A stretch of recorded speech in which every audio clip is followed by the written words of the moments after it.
Hello, I'm Jeff Myers, and welcome to Elgin Today.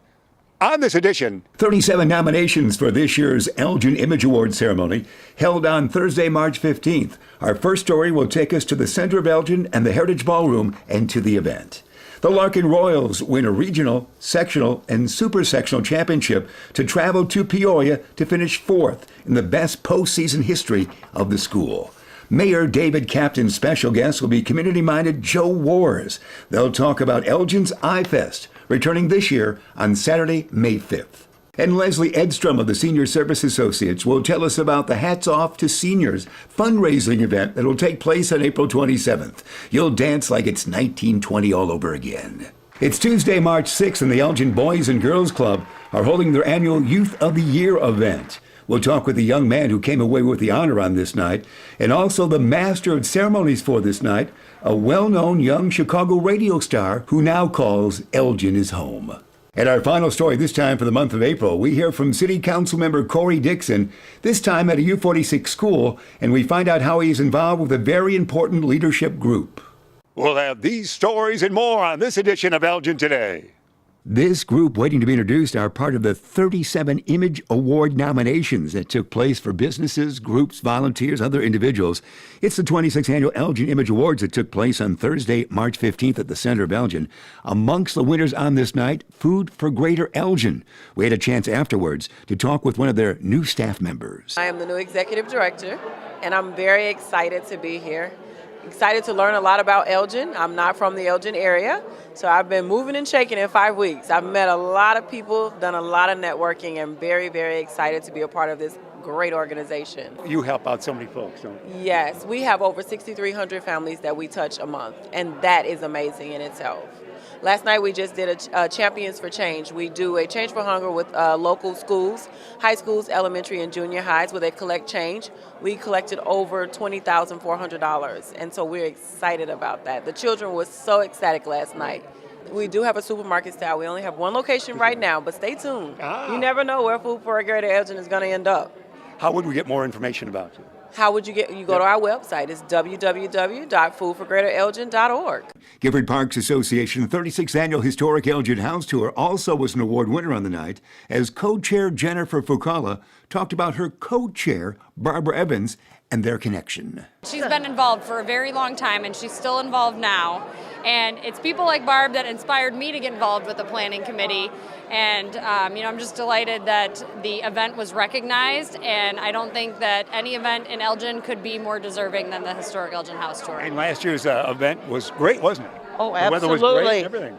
We had over 2,000 people. We were right there with you, some great homes. Yeah, the event's definitely in growth mode the last couple of years. It's on the upswing, and we're seeing new generations coming out to enjoy that event. And that's really what it's about, is passing it along, to getting more people involved. And we're also getting more people, younger people involved on the steering committee. Those of us who've been around a very long time, we're aging as such. So we're replacing ourselves with people like Jennifer and younger people, so it will keep rolling on. And folks come from Wisconsin and all over to that. Yeah, no, they do. We're seeing it as a regional travel opportunity. That there's people that love history and know about this event will seek out events like this. Oak Park has the Frank Lloyd Wright tours, but Elgin has the house tour, and it's gaining as much notoriety at this point as that. Can't beat that. Congratulations, kids. Thank you, and I would just like to say this is one of my former students, a very good At Larkin? Yeah. At Larkin. Class of 2000? Absolutely. Yes. Barb was my sophomore English teacher, and I remember that very I'm fondly. so proud of her. Some of the other Image Award winners included writer George Rawlinson, who delivered a great speech.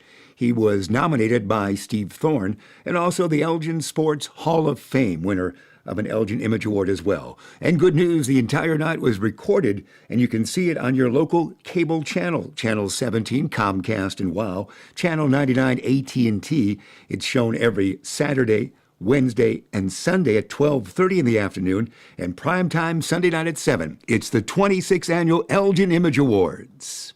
Next, some sights and sounds of your Larkin Royals and their great fourth-place finish, Class 4AYs, this year for boys basketball. Starting first with the regional victory at St. Charles North over the North Stars.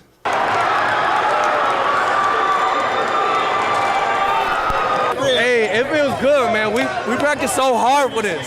We practiced so hard for this. We prayed. We did everything we needed to do to get this win. Everything. Man, it feels incredible, man. This is one of our goals in the beginning of the season. It's unbelievable. It's just unbelievable that it finally happened. So I'm excited. I'm ready for sectional, so it's going to be good. It feels great. It feels really good. Our kids played hard. They played hard. You know, somebody had to lose. I'm glad it was them.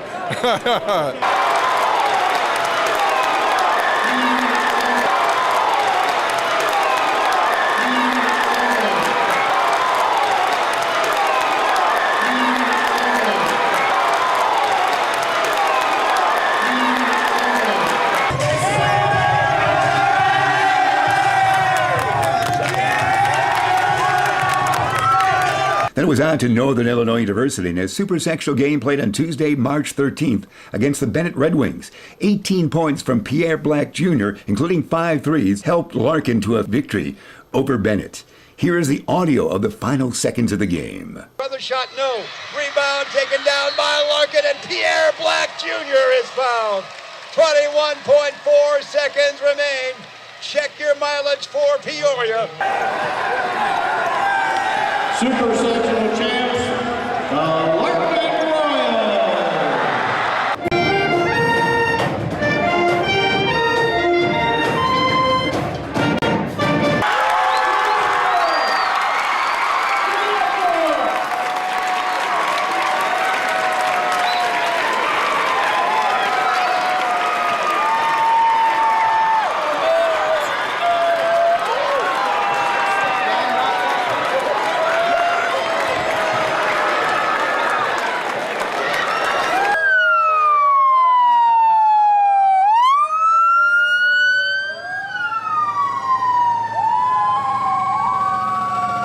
The Royals battled 2 very good teams in Peoria and ended up losing to Belleville West, the eventual champion, and to Evanston to finish in 4th place.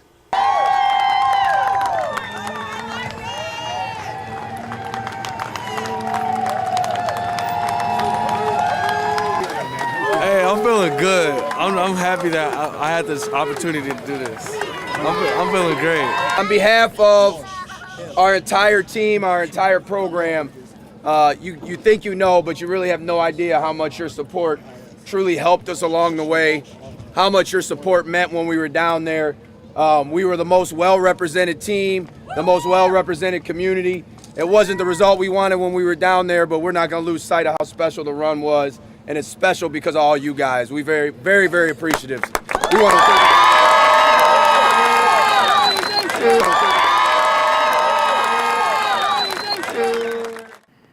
We're going to present lots of information coming away on this edition here on the April program with Mayor David Captain. Mayor, you've got us right at home here at City Hall. We are. We're right out in the lobby of City Hall, and today we're going to talk with Joe Wars, and we're going to talk about some of the current events coming up in our plan for the entertainment, I guess, of the community over the next 6 or 8 months. The City Council just approved some extra funding in the last 6 weeks or so, and funded all the events for the summer.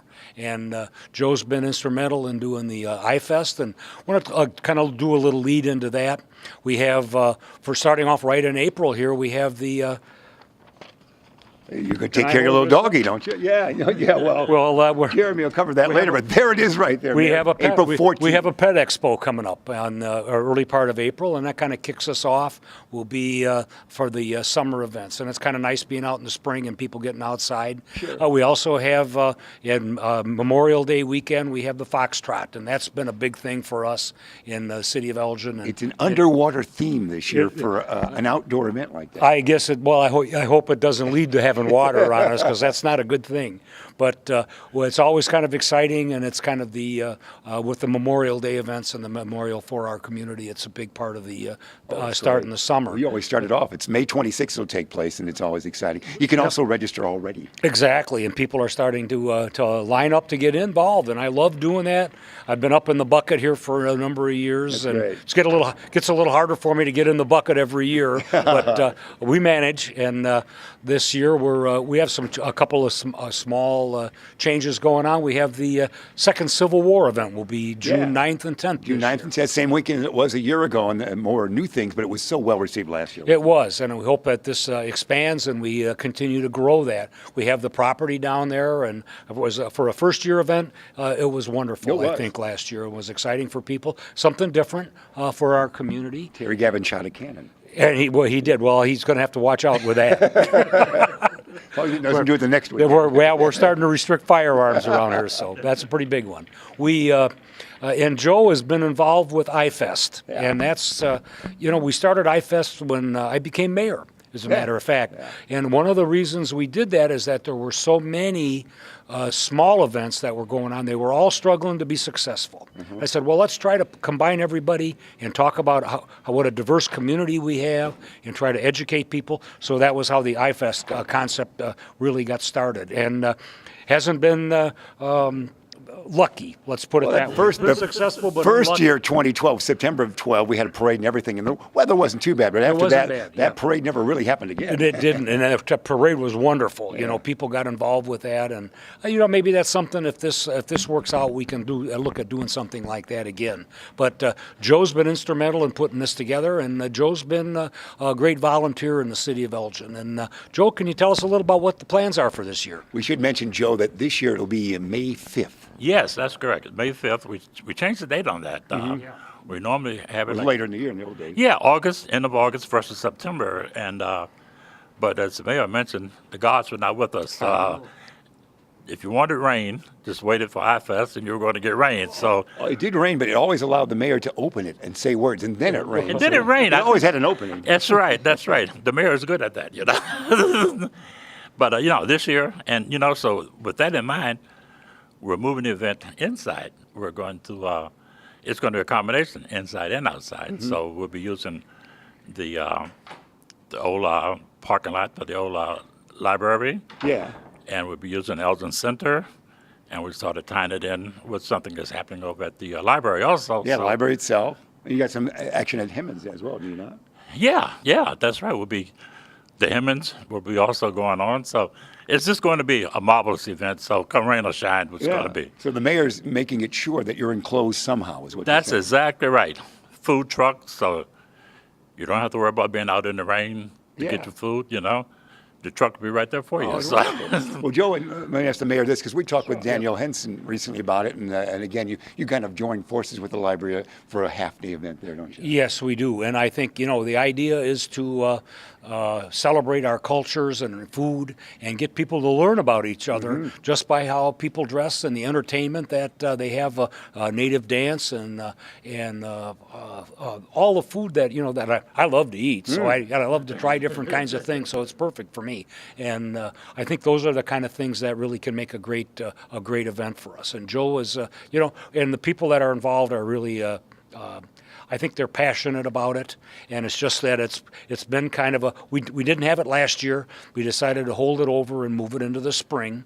So we skipped trying to do it in September or August last year and thought that to reinvent it. And I think they've done a good job at doing that. Yeah, it did have nice crowds. It just would shorten. The day would always be shortened somehow with the storm. Yeah, it did, and that kind of shortened the entertainment a little bit. And they always, with outdoor entertainment and things like that, you always have electrical problems you have to worry about, and the staging and that kind of thing. So it's if we can do it inside, it's always a backup for us to be able to move everything inside if we have to. That's great. And so we'll see more as we approach the event May 5th. We'll go online. We'll see that on the city side. Absolutely, yeah. And Joe, who else has been involved with you on this? What other volunteers have been working with you to put this together? See, you put me on the spot there, Mr. Mayor. I'm going to be like they do on the movie events. I'm not going to name anybody. My mother? because I would. You know what? Believe it or not, it really is a community event. Sure. We have different representatives from all different organizations working on it. Different churches are being involved with it. So. It really is an international festival. It is an international festival. That's what it is, So, and I have to thank the city, because the city has been really, when you talk about sponsorship, I mean, hey, without the city's support, this would be nowhere, So, we're looking forward to really having a grand event, and it's an event for not only for, it's a family event, children, adults, And a learning event, too. Absolutely, absolutely true. No doubt about it. It adds to the great dossier since, we go from Nightmare on Chicago Street in the fall, so iFest and the and Fox Barb everything goes. Casella kind of draws all the strings together for things, and I think a lot of the groups that are involved, they set up their own little portion of the program, and I think that makes it a little bit easier for everybody. It makes it a little bit easier to just tie it all together at the end instead of trying to put this all together from one set. iFest, May 5th it is. You are like the king of the volunteers. Congratulations. He raised, how much food did he raise this year? He raised a ton. Yeah, and then some.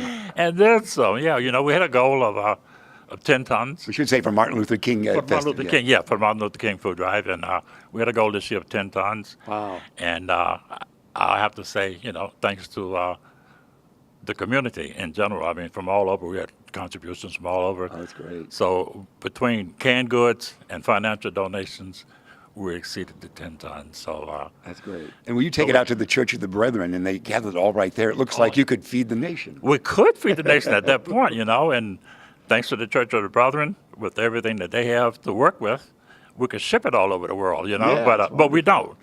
We keep it local, 6 basic food pantries right here in town, so it's marvelous. That's become a very important aspect of Martin Luther King Days. It is, and it's a community event. And you know what, community? We're starting to work on this already because we're going to hit that 15-ton next year. Wow. We have to start now, so that's what we're doing. 15 tons is more than the weight of City Hall. Yeah, exactly. Well, it is. 15 tons, and what do you get? That's That's right. We've got, and Joe raises a really good point. These things don't just happen overnight. People work on these things sometimes year-round. The planning goes into this months and months in advance, and it's really important for the community. And people, when they walk in, they look at how this thing looks pretty kind of seamlessly, but it took a lot of work to get to that point. And generally, when we do a first-year event, sometimes you stub your toe, and that's okay. Yeah. And I really believe, and I tell people all the time, I said, even if you think you were successful, change it up a little bit and do something different next year. And hopefully you can get... You learn that way as well, too. Yeah, exactly. And you change it 10 or 20%, and if it doesn't work, you can go back the way you did it before. But it's always nice to have some changes in the events we see, because people want to see something different when they come down. We're the king of events, as you know that. Joe Wars, we have been so delighted you're here. We appreciate all your community work. Well, listen, you know what? Because of this community, because of events like these events, I always say this makes Elgin a great place to live, to work, to play. So I can say thanks to the community, and thanks to the mayor and city council and staff, we're able to do these things and bring something to our community. Thanks, Joe. When he lowers his voice, it's like a walking promotion. I start to tear. There we go. That's it. Mayor, this has been fun. This has been great. This has been great, and Jeff, we'll look forward to seeing you again next month. All right, from City Hall with Joe Wars and Mayor David Captain, we'll see you next time. It's Tuesday, March 6th, and the Elgin Boys and Girls Club and their Youth of the Year activities. A great list of candidates this year saw a young lad from Central High School get the honor with an opportunity to attend Judson University on a 4-year tuition-free scholarship. Hey, congratulations. How do you feel? I feel wonderful, and I feel great. I feel like this could have never happened to me before, but now I know that I'm just as capable as anyone else. Wonderful. You love the Boys and Girls Club, don't you?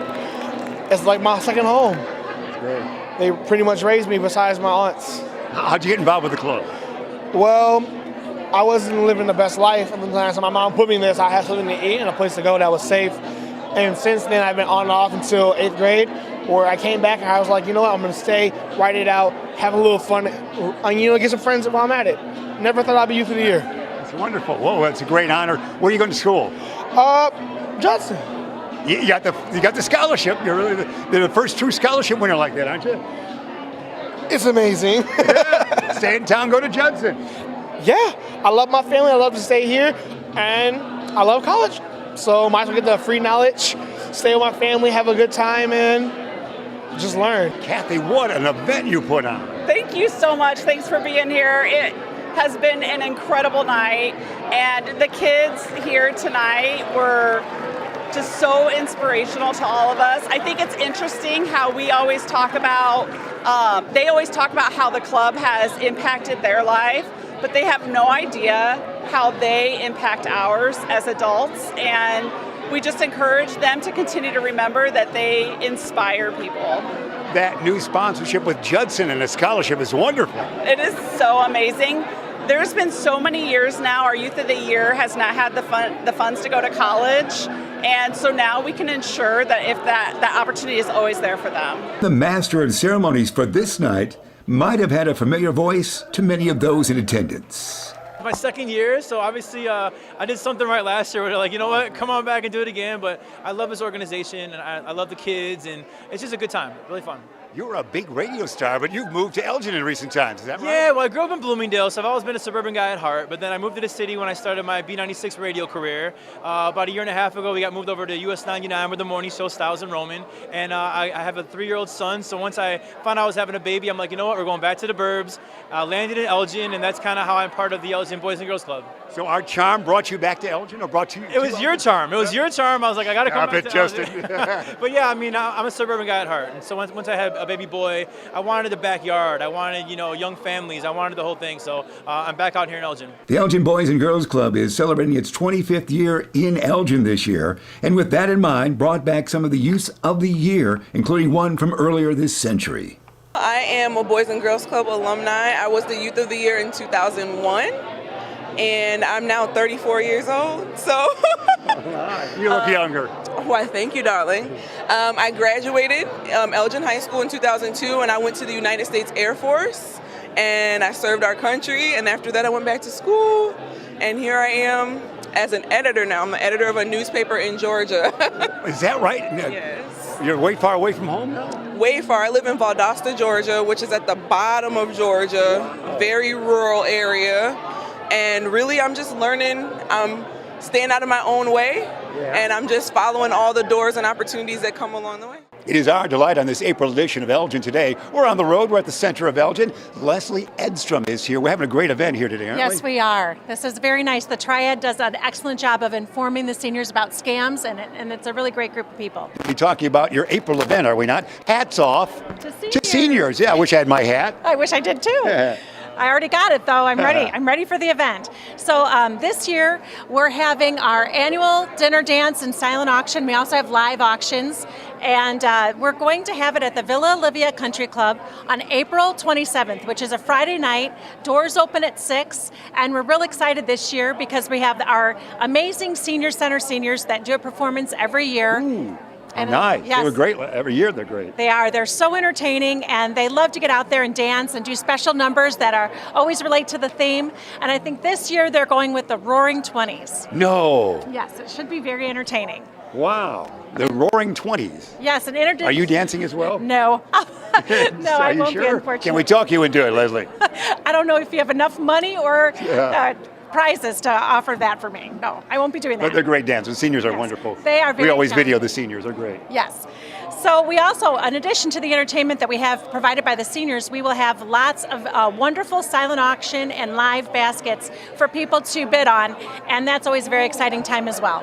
Tickets? Tickets are on sale. You can get them on our website at www.seniorservicesassociation.org.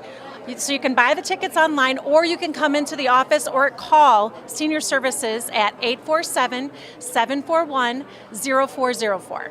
Also, this is always a great event because our own cameraman, Jeremy Hayes, always dances. He promises Roaring 20s dancing this year. And he's going to bring his top hat, I'm sure. Yeah, do you have an MC this year? Yes, we do, as a matter of fact, and it is our very own Jeff Meyer. Wow. Oh, well, that's wonderful. That's a great event. We always love that. And a great crowd. Villa Olivia. Get there early, enjoy the night. What time will things start again? The doors open at 6 p.m. $80 for the tickets, April 27th. Anything else? Just we'll look forward to seeing everybody there and having a great time. Could you showcase a little 20s dance for us here a little bit? The camera's flexible. Like, isn't it? You can. Well, I have to be like a flapper, don't I? I have to be Dorothy Provine or something like that. Old television show from way back when. Okay. So, Leslie, we appreciate your great work at Senior Services and congratulations for all your good duty. Well, thank you.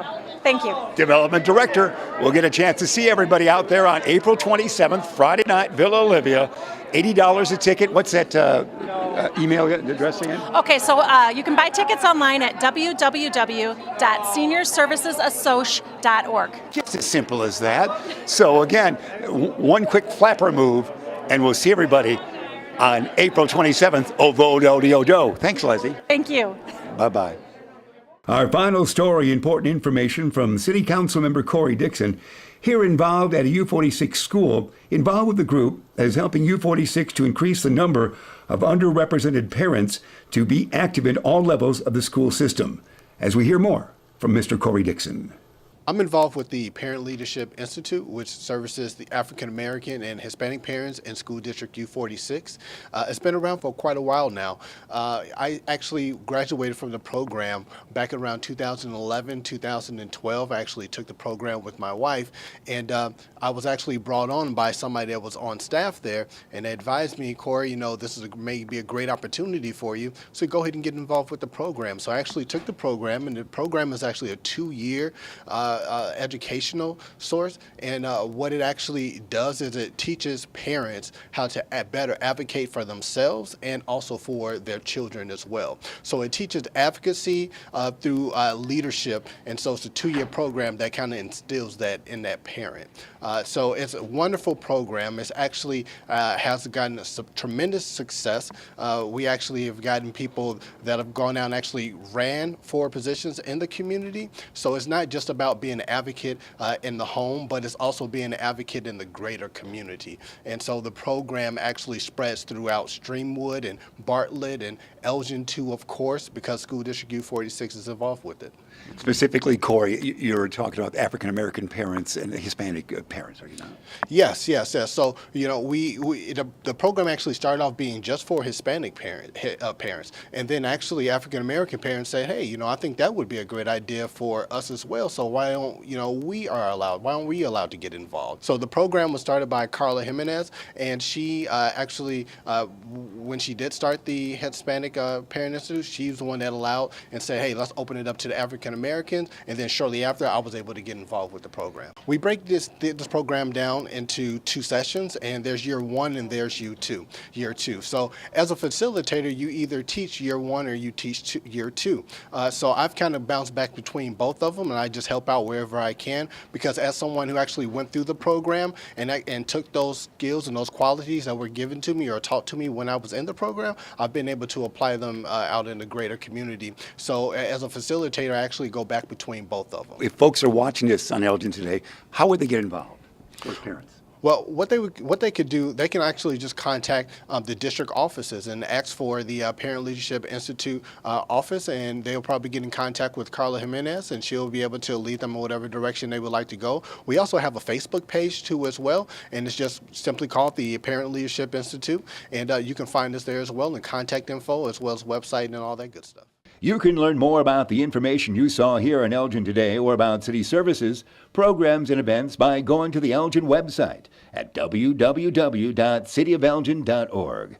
And now the City of Elgin has a 311 contact center.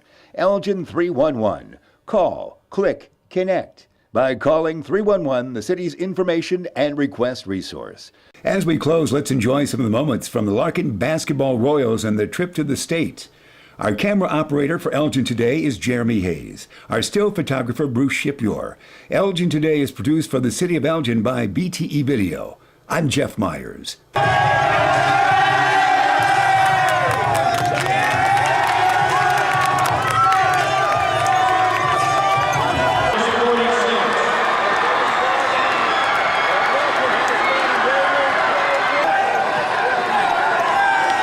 Super Sectional Champs,